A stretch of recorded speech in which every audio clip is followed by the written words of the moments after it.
Hello and welcome to Mr. Simplify's tutorials. In this tutorial, we look into Kotter's Change Management Model, understand its components, and look at a detailed, real business example to simplify it all. In the words of William Pollard, without change, there is no innovation, creativity, or incentive for improvement. Change is extremely important to progress in personal and organizational contexts. In an organizational context, effective change management has several moving parts, and it requires all relevant stakeholders to accept the change. Kotter's 8-step change management model is a robust model designed to manage change in a variety of situations. It is known to be effective, adaptable, and robust. This is because it looks at various aspects to ensure that the change is understood, communicated, and executed with all relevant people on board with it. Let's look at what the model looks like, decipher the 8 steps, and look at an example. A quick note, what we're looking at in this tutorial is Kotter's enhanced 8 steps, also known as the 8 accelerators, which is the latest version of the model refined by Dr. John Kotter in 2014. So this is what the model looks like graphically. It's a cyclic model wherein step 1 repeats after step 8 so long as the change process continues. Now let's start looking into the steps in the model. The first step is creating a sense of urgency. As a leader or a change manager, it's important to help everyone understand why change is necessary and what would happen if the organization doesn't change. People, in general, have inertia. They don't like things changing. Now, this step is critical and is designed to make the change feel important and pressing. Here are some factors that are important to create urgency. It's important to understand the perspective of customer-facing employees to get an outside perspective of the organization itself. Opportunities and problems. Now, problems faced should be looked at like opportunities to improve. If people start doing this regularly, there will be lesser resistance to change. The naysayer's perspective. There are always naysayers who provide resistance to change, who always say no to everything. It's important to understand their perspective as well and provide answers to the questions they pose. This ensures the sense of urgency prevails. In essence, this step is about reducing complacency and making people think about better ways of producing output. If the mindset changes, any change will be accepted more easily. The next step is building a guiding coalition. This involves building a team of people who can help drive the change in the organization and communicate this change. Such a group should consist of relevant stakeholders from different hierarchies in the organization. The best coalition group usually consists of both top-level management, first-year employees, people who are directly affected by the change, and people who can positively influence others. The next step is to form a strategic vision. This step involves creating a clear vision for the future and outlining concise strategic initiatives on achieving this vision. In terms of the vision itself, it needs to be inspiring and motivating. It needs to convey how the future will be different to the present and the past. In terms of strategic initiatives, they need to be clear, practical, and achievable. To devise the vision and the initiatives, it's important to involve the coalition we set up in step 2. Through brainstorming sessions and workshops, the leaders need to arrive at a clear vision and develop these strategic initiatives. The next step is to enlist a volunteer army. This step solidifies the fact that to execute large-scale change in any organization, you need to enlist an army of volunteers that drive this change. This is achieved through open, positive communication and by involving people in the change from the beginning stages.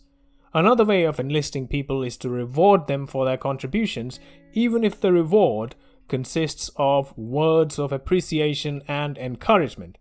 It's also important to equip them with tools to drive change effectively. The army of volunteers should view change as a movement or a journey towards something better. Now, this step sounds similar to step 2, which is building a coalition. The difference is that the coalition provides leadership and direction to the change, and the volunteer army provides support to the actual implementation of the change. People in step 2 are automatically considered to be a step 4 also. Step number 5 is to enable action by removing barriers. This step consists of identifying and clearing any obstacles that could potentially slow things down. Clearing obstacles will ensure that employees are able to innovate and implement change. Obstacles can come in the form of mindsets, processes, or even people. The most common forms of obstacles are usually mindsets and resistance to change. One of the better ways of addressing obstacles is to use influential people from our coalition and voluntary army to clear them. The next step is to generate short-term wins. Every large process of change has quick wins that can be identified early and tackled quickly. The change leader needs to firstly identify these quick wins and short-term wins. It is then important to get them out of the way and celebrate them. This will motivate people to work towards longer-term changes. Maintaining momentum and creating a sense of progress towards long-term goals is very important. Sustain acceleration. Now, this step emphasizing pressing harder after the initial successes achieved. Now, once some quick wins are achieved and some short-term wins are identified, the change initiative will have some credibility. It's then important to use this credibility and keep the process moving forward. It's important to ensure that roadblocks are cleared along the way and there's continual progress. Institute change. It's important that the changes made through the change management journey are sustained by encouraging the development of a new culture in the organization. The aim is to ensure that change becomes an integral part of the organizational culture and is recognized by one and all. This goes a long way in ensuring that the organization becomes an efficient engine of efficiency and progression in the long run. Now let's look at an example where we see the model being used. Let's presume that Mark is a senior manager in a mid-sized organization which had multiple unsuccessful quarters and has lost a lot of sales to their competitors. The management is concerned about the loss in business and has tasked Mark and his team with investigating the problems and resolving them ASAP. A business decision was made to use Kotter's Change Management Model, and here are the 8 steps in play. Creating urgency. One of the main issues identified by Mark was that the competition was more proactive with sales prospects and that our sales team didn't have the tools to be as proactive.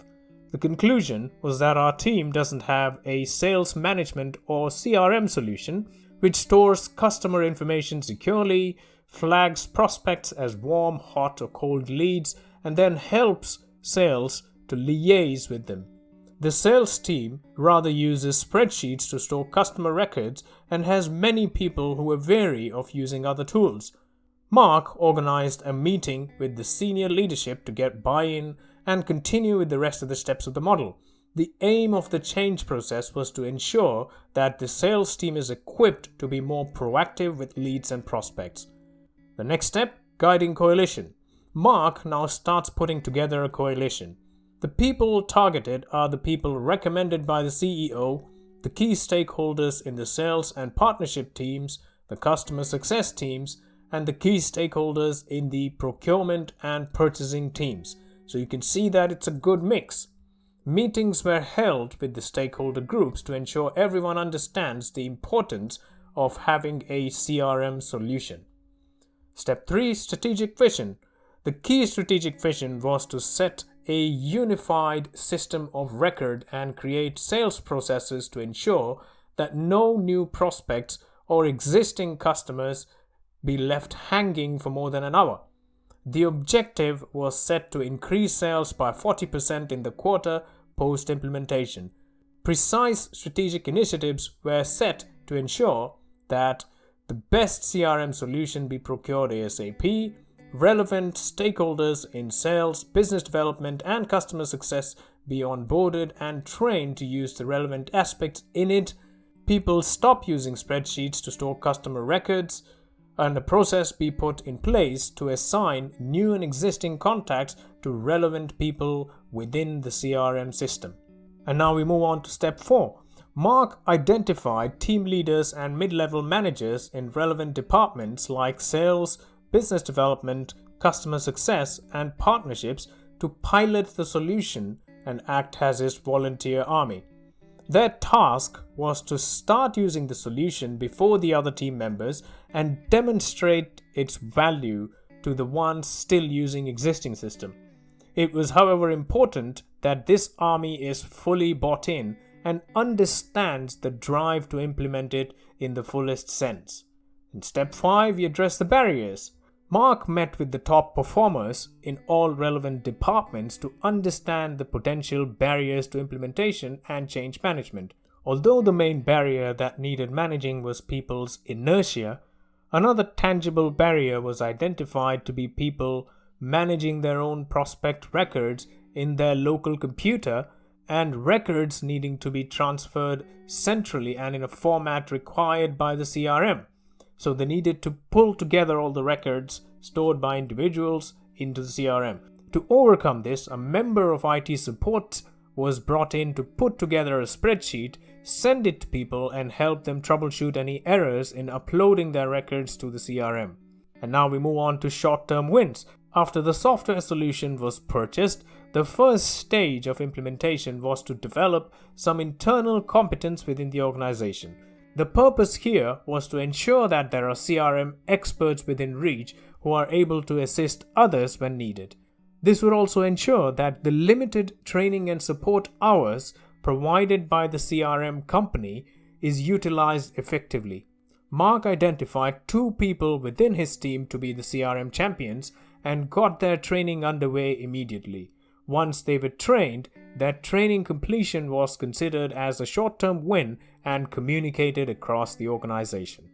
The next step is to sustain the acceleration.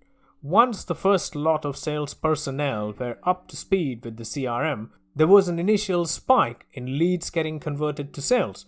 This was highlighted in the first scheduled sales overview meeting and was used to motivate the team to keep up to speed and get themselves trained and be proficient with the CRM.